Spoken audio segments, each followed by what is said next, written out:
观察一下身边的朋友，这男生结婚以后就哇，就肚子就开始跑出来啊。然后我虽然已经跟你结婚了，我还是可以同时跟其他人会有继续有一些互动，我还是保持自己好的状态。所以一个同志在同志圈里面，希望维持长久的吸引力。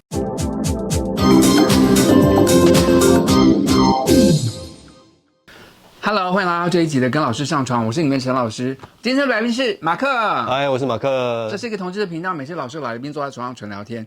马克经常跟我们聊一个很不可思议的话题，因为就长得这么帅，然后竟然要跟我们聊容貌焦虑。有没有帅哦？我觉得我还可以，普通啊。你很恶呢，我也很焦虑啊！你看我过年放假胖那么多，所以我立刻拿那个抱枕挡住肚子。他根本就还好。那你现在要开始减肥了？可是我要开始减肥了，因为我开始就是脸就是比较圆肉肉的这样。我会买比较合身的衣服，就是如果它变紧的时候，你就知道说哦，立刻就是要开始减肥，警惕自己。所以我觉得真的，如果你想要维持自己身材的人，就是买比较合身的，对，然后让自己 hold 在那个身形里面，这样不要越买越大件。像我老公就是买到那个 XXXL， 对，不归路。我从60到70、80、90、100，然后上到102，我真的觉得太可怕了。所以我们等一下再聊一下你的减肥之路。不过先来聊一下容貌焦虑好了。是，你觉得为什么同志圈你感觉上我们好像比较会容貌焦虑？你觉得原因是什么？我不知道是因为婚姻的关系还是怎么样，但是现在可以同婚法通过应该好一点。可是你看异性恋，他们好像就是结婚之后好像就可以固定跟另外一半在一起，好像就对。异性恋男生是不是？我刚刚大家观察一下身边的朋友，这男生结婚以后就哇，就肚子就开始跑出来啊，然后不修边幅这样。直男们，请你们有一些容貌焦虑好不好？但是圈内的感觉就好像说，可能比较没有这么多人真的结婚吧，所以就是好像要一直物色新对象，或是让自己维持在一个好的状态之下。是这样吗？可是我必须老实说，我不觉得是，因为沈老师也结婚了20多年了，对，所以我其实从年轻开始就有容貌焦虑的状况，因为自己就觉得比人家差矮矮的。但你状态很好啊，我也矮矮的啊。可就希望自己好看一点，跟迷人一点，所以就会用很多保养品啦、化妆品啦，就开始衣服啊买比较适合自己的衣服等等，就希望自己看起来不错。你觉得异性恋跟同性恋啊，同性恋会不会稍微容貌焦虑人比较多一点？我觉得会，异男跟女生交往之后，那女生比较不会变心呐，所以就是说男生一直 hold 在这边，哦，反正我变老变丑变胖也没关系。可是问题是你跟男生在一起结婚的话，可能圈内有些比较爱式或开放式或什么之类的，那也许他就觉得说，我虽然已经跟你结婚了，我还是可以同时跟其他人会有继续有一些互动，我还是保持自己好的状态。所以一个同志在同志圈里面，希望维持长久的吸引力。对，所以在那个市场中，可能比较多人照顾，比较吃得开，有可能是也许哦。我觉得我们现在看一下好莱坞的状况的话，就是女明星们好像真的比较在乎容貌，要很瘦，然后去拉皮，要去做微整什么的，就让自己看起来再年轻。因为你老的话，就没有人要雇你演电影。对，跟男明星相对的，你可以熟男哦，有这个白色的胡渣什么，看起来好像更有魅力，可以去演一些熟男的角色。对，你看之前那个电影剧烈就这样啊，那戴面沃不是也是因为他年轻的时候很红，然后可是后来变老了就对，没有什么电影可以演了。对，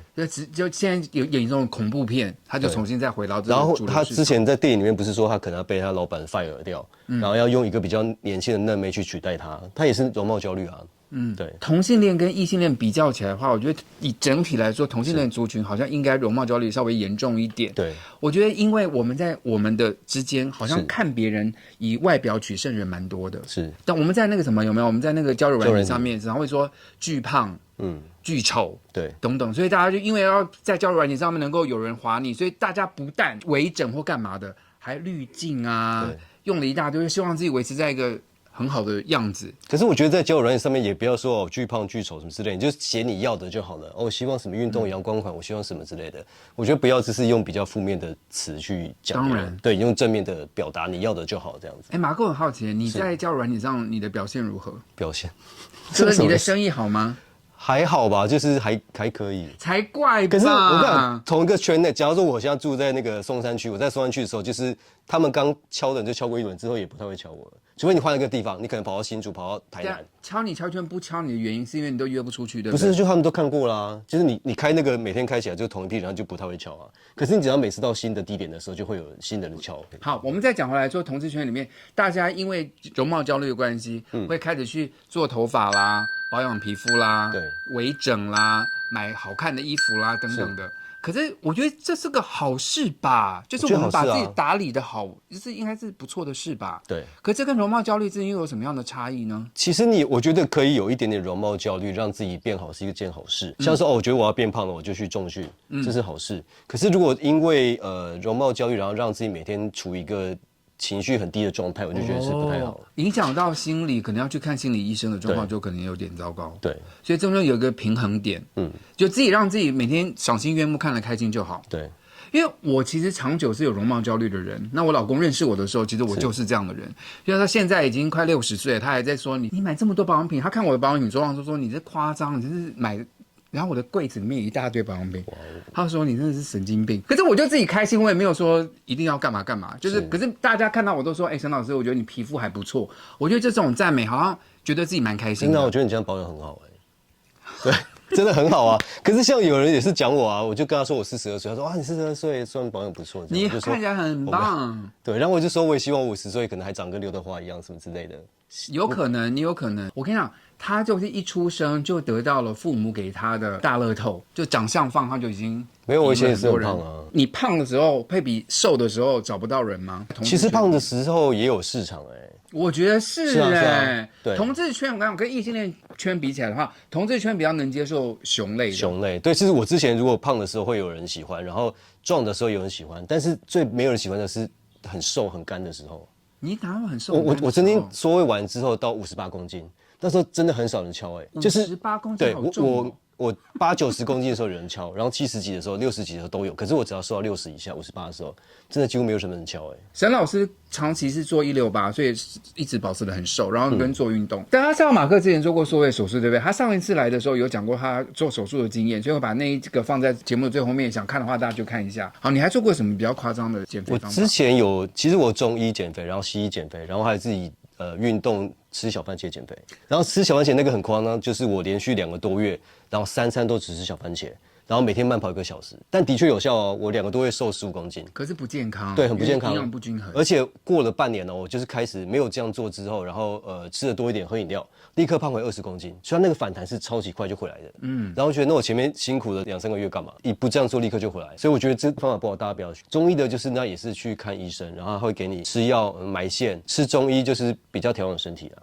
你觉得现在用过最有效的减肥方法是什么？最有效的缩胃那个是最有效，可是之前提过我就不提。缩胃应该是一辈子都不会胖，为什么你缩胃还会胖啊？不然它本来会被撑大是会被撑大的。所以你胃又撑回原来的样子啦。但我现在有尽量维持住了。然后像刚刚讲那个诺美提那个是它会排油，你知道吗？我不知道你有没有吃过。我们当然没有吃过。你吃比较油的东西就吃个诺美提那个弄下去，然后它就是有时候放屁会有油屁。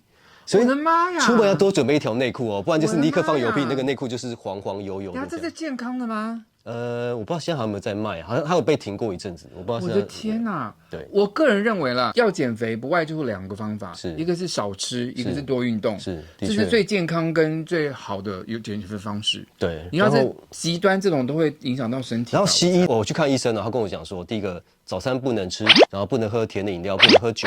然后中餐晚餐就吃1个碗的量，随便你吃什么都可以，你要吃炸鸡可以，就是1个碗的量，或是1个拳头的量。然后我那天想说，我这样看医生干嘛？我不用看你，我也可以瘦下来啊！我光是这样的食量，我还是可以瘦下来吧。好，可是我有朋友因为有看医生的关系，他必须花钱去看医生，他为了要让那个钱有值得，所以他就跟医生合作，然后他真的就瘦了。减肥方式很多，大家可以看一下市面上哪一个最适合你，因为每个人有人就是不运动，有人就是不愿意少吃，可是也是有方法可以帮助你。是，所以我刚刚讲说那个西医的，我觉得它有效点是因为它让吃那个药丸之后，你比较会有饱足感，有饱足感之后就不会乱吃啦。我觉得如果我能够产生一个药出来，就是你们的胃口跟我一样的话，你们应该都会很瘦。因为我觉得基本上没有什么胃口，跟不想吃任何什么油脂。你不会被什么美食诱惑，闻到很香，或者看到那个我完全推播。真假的？我完全不会，而且我也不吃甜的东西，所以我就是很健康的饮食的人。难怪可以维持这么好，这样就维持很瘦。我每一天享受人生，就是睡觉前的半个钟头喝1小杯的红酒，就是 relax。在家喝这样小一杯还好了，因为我之前有一个客户，他是去喝酒喝到凌晨3、4点然后就是从2楼走下来的时候，然后走到一半，因为刚好下雨打滑，他就直接摔到地上，然后双手撑地骨折。就这样住院4天。对，我觉得像我这种中年人啊，做运动真的要小心，因为我也是摔倒，然后膝盖韧带受伤，然后像我现在焦虑到，就是因为我有习惯性1个礼拜要运动4天的有氧运动，可是因为膝盖受伤就完全不能运动，我真的很焦虑，我就一直问医生说，医生我什么时候开始运动？医生说你一定要好到不痛才可以慢慢开始运动。是啊。我突然想起来，马克其实在做保险，如果大家有兴趣要买健康险什么之类，要咨询他的话，也可以私讯一下他，好不好？他可以提供各位一些保险的资讯。谢谢。OK， 希望各位喜欢今天节目内容，喜欢的话不要忘记帮老师订阅、按赞、分享。每个礼拜有直播，按小铃铛鼓励我一下，我会回答你们所有的留言。现在老师要跟马克玩一个游戏啦，5秒定律。我先问你好了，好不好？请说出3个导致肥胖的原因。喝饮料、喝酒、不运动，很厉害。好了，换你了。说出3个情侣之间常做的事。吃饭、看电影、去公园。好厉害哦！那个成功了。好，换你。好，换我问你，请说出自己的3个优点。人好。好难说哦，怎么办？没了。说优点了，人好、帅、体贴。没有啊，体贴可以。有钱帅没有，有钱没有。好，换我。他好谦虚哦，天哪！换我了。好，缓解酒醉的方式。1、2、3。睡觉、喝酒、喝咖啡。好强哦！老师反应很快。3种你最喜欢的体位，就是做那个的事情的体位。传教士后背跟吹，吹算吧？好，也算。算吧。好，说出3个《西游记》里面的角色。猪八戒、唐三藏，还有那只马，孙悟空。好，可以。我说那只马是什么意思？马也算角色。算吧，那只龙马。投资的朋友们多爱自己一点，不是投资的朋友们多爱投资一点。我相信4、6会更好。谢谢馆长，拜拜。好，等一下，我们看一下。不行吧？还好吧？不对，我把它挡起来。你看，我也是容貌焦虑啊，可我真的变胖。导演，请问一下，马克很胖吗？有，他刚点头。他比以前来胖，你跟上次来节目中你胖了大概多少？